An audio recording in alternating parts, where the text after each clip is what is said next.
Okay, so Trump versus Cyril Ramaphosa. Why America is targeting South Africa. So, this is part one of us looking into why South Africa is the main focus right now and why is Trump signing executive orders. He's just signing all over the place, left, right. He's just signing executive orders. He wants to lay us off AGOA. I've heard he wants to cancel PEPFAR, but as far as today is concerned, I think they've halted the executive order canceling PEPFAR as far as the health aid that we've been getting as South Africa from the Americans.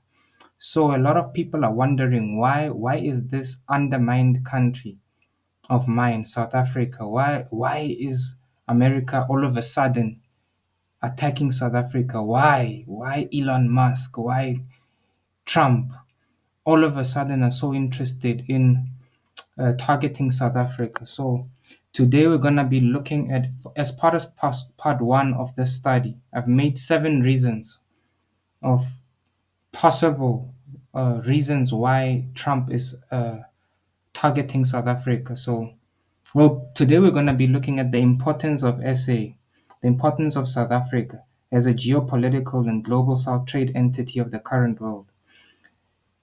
So South Africa, to me, being a South African, I know the power that South Africa has. I know what role South Africa plays geopolitically, bilaterally with other nations as well, and the potential that South Africa has, and what South Africa can be, what South Africa is. South Africa is more like, for those who don't know, South Africa pretends to be weak, but it's actually strong.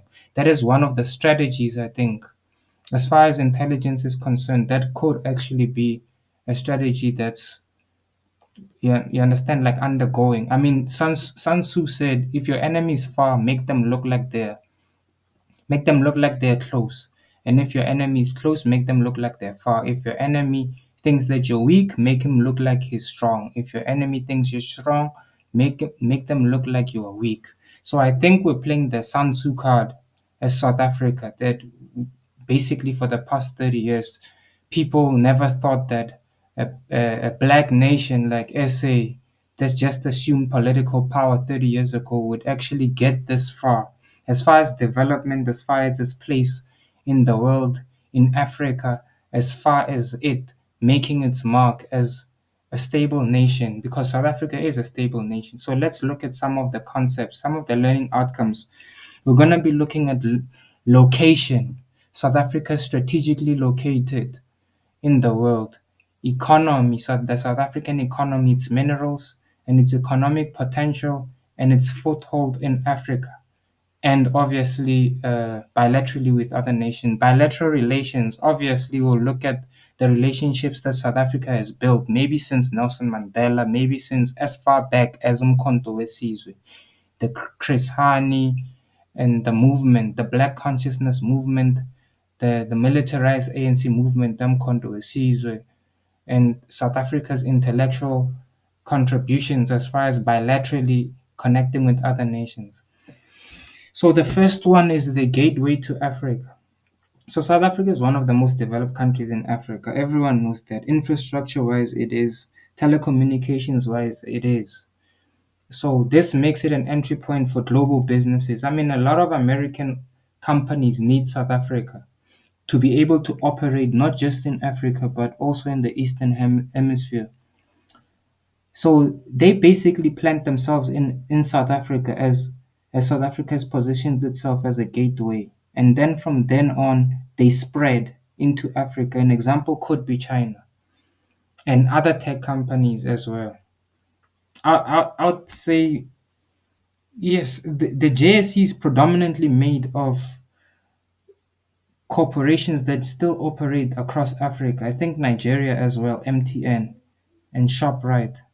So many international companies set up their headquarters in SA, and then they spread out into Africa and a lot of the times into Eastern nations as well. We have Naspers that is a South African company, controversially uh, historically controversial company that has invested in the Chinese company, I think Tencent as well. So South Africa's blueprint as the gateway to Africa, but also as the East, is nothing to joke around with.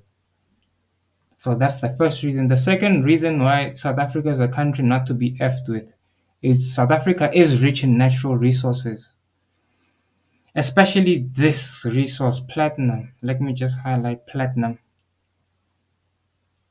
with gold here. So South Africa has vast reserves of gold.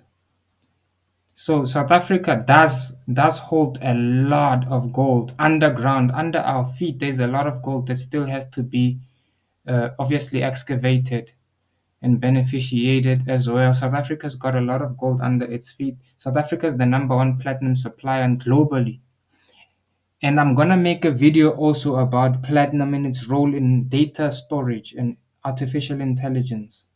So platinum plays a very big role. It's also a rare earth. There's also a group of metals called the platinum group metals. I think cobalt is also one of them. I think which one as well?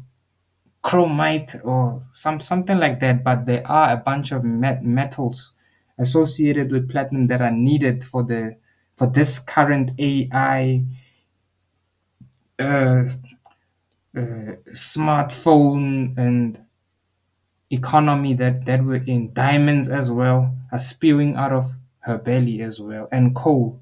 I've heard the previous CEO, I think he was the CEO of Eskom, Brian Molefe, who said that South Africa's got coal reserves of up to 400 years of coal. Germany buys coal from SA, and we know that they're also trying to move SA away from coal so that they can slow down our industrialism.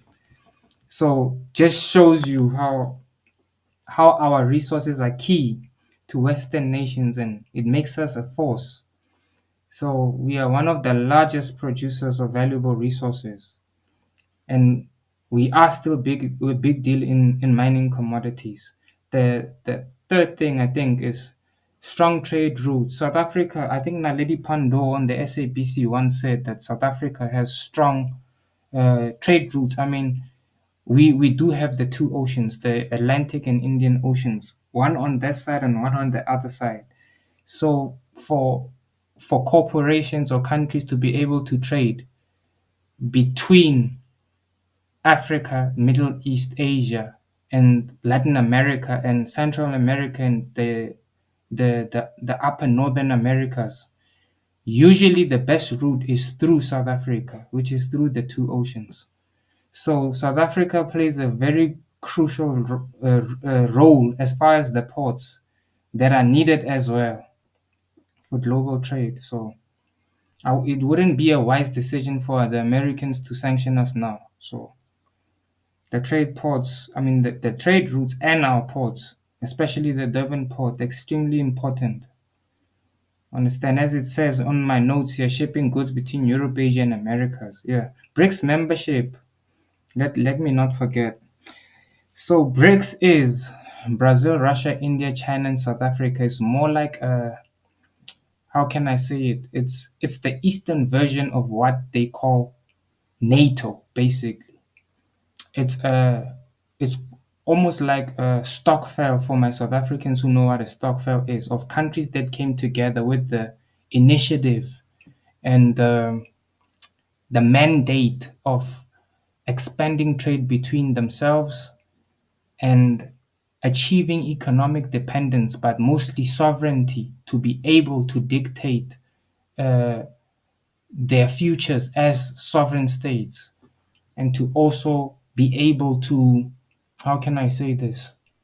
Um, to be able to create an alternative from the unipolar uh, uh, zeitgeist that was created by the Americans and the United Nations, the World Banks, and your IMFs, and using the dollar to dominate the global economy, taking advantage of smaller countries, developing nations. So BRICS is more like an answer to Eastern countries formed by this. It's more of an alliance as a rebuttal from the IMF and the World Bank. So South Africa is one of the countries that actually is a founding father under our president Jacob Zuma of BRICS, Brazil, Russia, India, and China.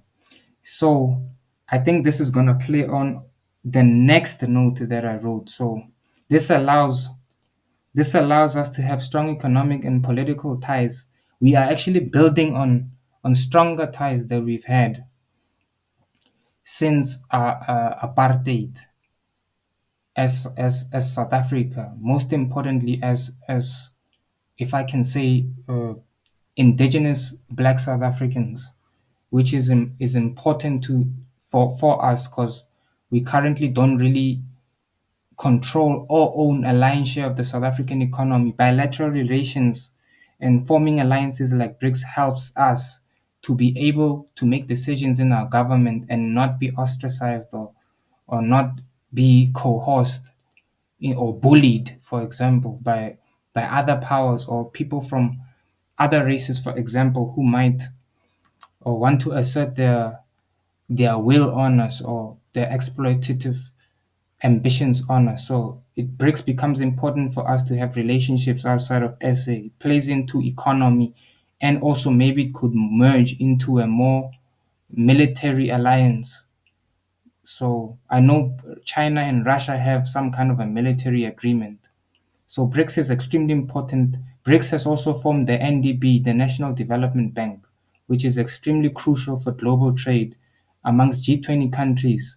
So now the BRICS Bank is there to allow for infrastructure projects, especially in energy, especially in water, roads, transportation, logistics, minerals and trade, banking systems as well. Russia introduced the BRICS pay system, I think it was last year, so that the BRICS countries, the Global South and the G20 can have an alternative from the IMF model, which basically just is an economic tool for France, America, and their dominance over Africa. So the political influence as well. South Africa is home to two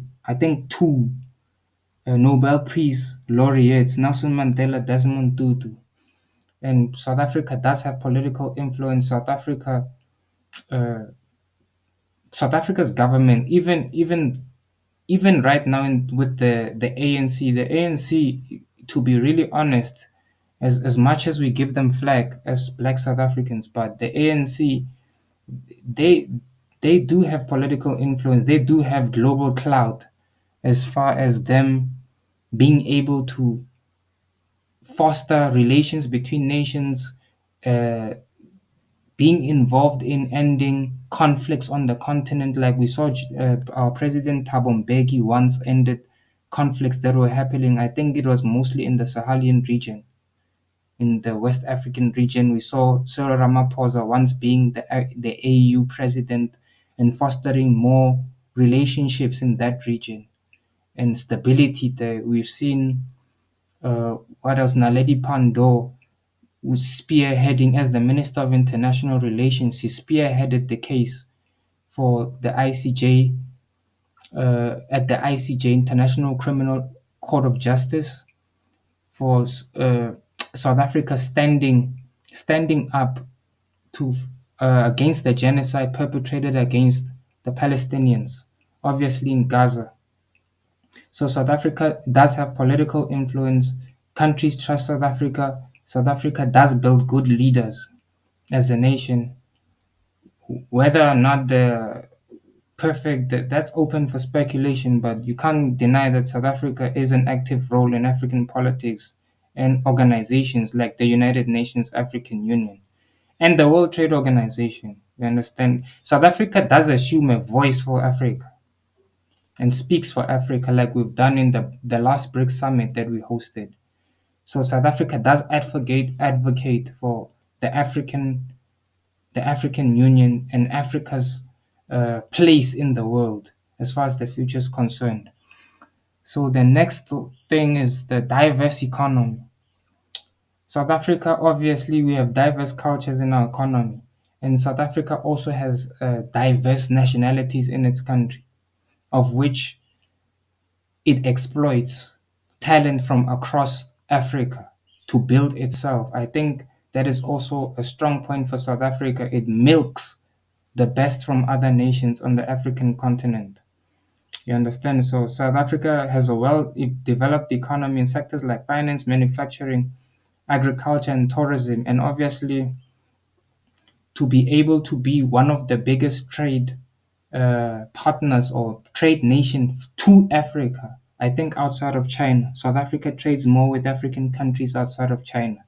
And South Africa has a large trade deal with Congo. And when you combine Congo and South Africa, you make an economic juggernaut. I mean, two powerful, minerally rich nations trading with each other. So South Africa is a beacon, it's the cornerstone of the African economy just by virtue of these relationships.